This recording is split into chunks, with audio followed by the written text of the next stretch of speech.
अलिबाग तालुक्यातील म्हातोळी गावामध्ये जमीन मोजणीसाठी गेल्यानंतर विधानसभा अध्यक्ष राहुल नार्वेकर यांच्यासह त्यांच्या सहकाऱ्यांना अक्षरशः हाकलून लावण्यात आल्याचा व्हिडिओ सोशल मीडियावर शिवसेना खासदार संजय राऊत यांनी ट्विट केला।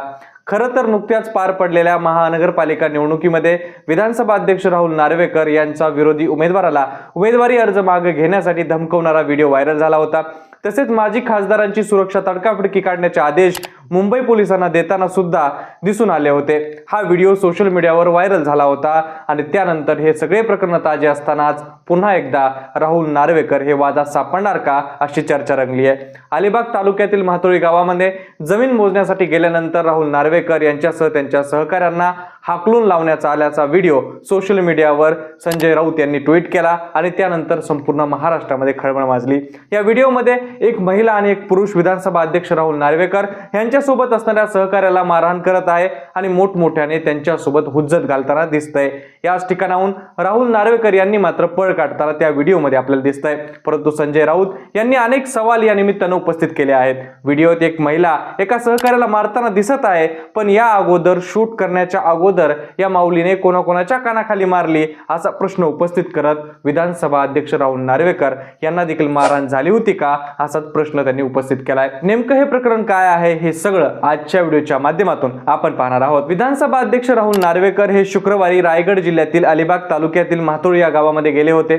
तिथे सेजल शहा यांची सुमारे 2.5 एकर जमीन जागा आहे, जी राहुल नार्वेकर यांना खरेदी करायची आहे आणि त्याबाबतचा व्यवहार देखील सुरू आहे आणि त्याची मोजणी करण्यासाठीच ते शुक्रवारी त्या गावी गेले होते असं सांगण्यात येत आहे। या जागेला लागूनच रमेश पाटील यांची जमीन आहे। नियमानुसार जेव्हा एखाद्या जागेची मोजणी होते तेव्हा त्या शेजारील जमीन मालकाचा देखील नोटीस देणं बंधनकारक असतं। मात्र रमेश पाटील यांना कोणतीही नोटीस न देता ही मोजणी सुरू होती असा दावा त्यांनी केलाय। यामुळे त्यांनी आक्रमक होत नार्वेकर आणि महसूल विभागाच्या कर्मचाऱ्यांना विरोध केला। रमेश पाटील आणि त्यांच्या कुटुंबातील लोक आक्रमक झाले होते।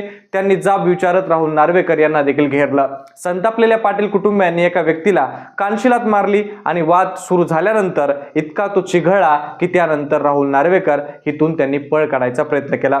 बाहेर जात असताना त्यांनी एकदा पाटील कुटुंबाशी बोलण्याचा प्रयत्न करताना देखील ते दिसत आहेत, पण आक्रमक झालेल्या कुटुंबियांनी आम्ही घरी नसताना आमच्या जागेत कसे काय शिरलात असा सवाल उपस्थित करत राहुल नार्वेकर यांना तिथं घेरलं आणि त्यानंतर राहुल नार्वेकर यांनी तिथून पळ काढला। राहुल नार्वेकरांच्या या व्हिडिओ नंतर संजय राऊतांनी त्यांच्यावर गंभीर आरोप केले। ते म्हणाले की गुजरातच्या एका उद्योजकाला फार्म हाऊस बांधायचा आहे, म्हातोळीतील ती जागा त्याच्या नजरेत भरली। ती जागा त्याच्या घशात घालण्यासाठी राहुल नार्वेकर सरकारी मोजणी अधिकारी घेऊन तिथे गेले। कुटुंबातील एक कार्यक्रम असल्याने ते जागेचे मालक बाहेरगावी गेले होते, ते घरी नव्हते। त्यावेळी विधानसभा अध्यक्षांच्या नेतृत्वाखाली सरकारी अधिकारी या ठिकाणी गेले आणि मोजणी सुरू झाली। या व्हिडिओमध्ये अर्धवट दिसतंय त्या माऊलीने कुणाकुणाच्या कानशिलात मारलंय याचा पूर्ण व्हिडिओ समोर येईल। अधिकाऱ्यांना मारहाण झाली आहे, आमच्या जमिनी तुम्ही बळकावताय, मग आम्ही शांत बसू का असं संजय राऊत म्हणतायत। रायगड, रत्नागिरी, सिंधुदुर्ग आणि पालघर मध्ये सध्या तेच सुरू आहे। गुजरातच्या टोळधाडी हे भाजपचे पुढारी विधानसभा अध्यक्ष हे कोकणामध्ये घेऊन येत आहेत, ते कोकणाचं स्मशान करत आहेत, गुजरात करत आहेत असे देखील आरोप संजय राऊतांनी केलेत। ज्या माऊलीनं अशा अधिकाऱ्यांच्या कानाखाली मारहाण केली मी त्या माऊलीचं अभिनंदन करतो। तिने या सत्ताधाऱ्यांना त्यांची लायकी काय आहे हे आता महाराष्ट्राने दाखवलंय। देवेंद्र फडणवीस हे स्वतःला चौकीदार समजतात आणि त्यांचे नेते हे शेतकऱ्यांच्या जमिनी बळकावतात। नार्वेकर म्हणाले की ते भांडण सोडवायला गेले होते, पण भांडण सोडवायला तुम्हाला कुणी बोलावलं होतं? त्या आडरानाला तुम्ही तिकडे काय करत होतात असा सवाल देखील त्यांनी केलाय। शनिवारी आणि रविवारी राहुल नार्वेकर हे कोकणातच असतात, जमिनी पाहत असतात। अलिबागला गेल्यानंतर दिसेल की तिथं एकही मराठी माणूस तिथं राहिला नाही। तिथं रहेजा, लोढा अशा बिल्डरांनी त्या जागा संपूर्ण बळकावल्या आहेत असं देखील संजय राऊतांनी आरोप केले। या सर्व आरोपांवर राहुल नार्वेकर यांनी आपली बाजू मांडली आहे। त्यांनी सांगितलं की ज्या ठिकाणी ही घटना घडली तिथून मी जात होतो आणि तिथे काही लोक सरकारी अधिकाऱ्यांना मारहाण करत असल्याचं त्यांच्या निदर्शनास आलं। एक जबाबदार लोकप्रतिनिधी म्हणून ते तिथे थांबले आणि त्यांनी अधिकाऱ्यांना मारहाण न करण्याची विनंती केली। ज्या जमिनीवर हा वाद सुरू होता तिथे माझी कोणतीही जमीन नाही आणि माझा त्या प्रकरणाशी कोणताही संबंध नाही असं स्पष्टीकरण नार्वेकरांनी दिलं। कोणत्याही पुराव्याशिवाय आपले आरोप केले जात असल्याचं देखील त्यांनी म्हटलं आहे।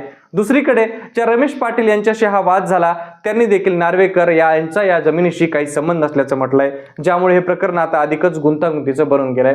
एकीकडे खासदार संजय राऊत यांचा असा दावा आहे की राहुल नार्वेकर हे बड्या उद्योगपतींना कोकणातील जमिनी हडपण्याचे काम करत आहेत आणि म्हातुरीतील घटना त्याचंच उदाहरण आहे।